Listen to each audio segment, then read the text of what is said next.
Hi అండి. అందరూ ఎలా ఉన్నారు? Welcome to ginger boy cooking channel.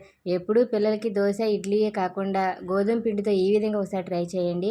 ఒక కప్పు పెరుగు తీసుకుని దాంట్లో కొంచెం వంట సోడా వేసి అది ఫోమ్ స్ట్రక్చర్ వచ్చిన తర్వాత దాంట్లో కప్పుకి కప్పున్నర గోధుమ పిండి, ఒక పావు కప్పు ఉప్మా రవ్వ వేసి బాగా మిక్స్ చేసుకోవాలండి.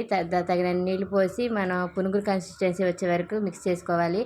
దాంట్లో కొద్దిగా సాల్ట్ కూడా యాడ్ చేసి మిక్స్ చేసుకోవాలి. జీలకర్ర, ఉల్లిపాయ, పచ్చిమిరపకాయ, కొత్తిమీర, అల్లం ఇవన్నీ వేసి ఒకసారి పిండిలో కలిపి మిక్స్ చేసుకోవాలి. తర్వాత దాన్ని పక్కన పెట్టుకుని ఆయిల్ కూడా కొంచెం వేయాలండి. ఆయిల్ వేసిన తర్వాత ఎప్పుడూ కూడా పిండిని మనం మొత్తం చేతితో కలపకూడదండి. ఈ వేళ్ళతో ట్యాప్ చేసి పక్కన పెట్టుకోవాలి. అలా ట్యాప్ చేసి దాన్ని పక్కన పెట్టుకుని ఒక హాఫ్ అన్ అవర్ ఉంచిన తర్వాత పునుగుల కన్సిస్టెన్సీ ఉందా లేదని వాటర్తో అడ్జస్ట్ చేసుకోవాలండి. తర్వాత స్టవ్ ఆన్ చేసి స్టవ్ మీద కడాయి పెట్టి దాంట్లో కావాల్సినంత ఆయిల్ పోసుకుని పునుగుల్లాగా వేసుకోవాలండి.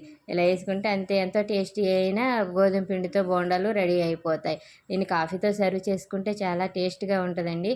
మీరు కూడా మీ పిల్లలకి ఇలా ట్రై చేసి పెట్టండి.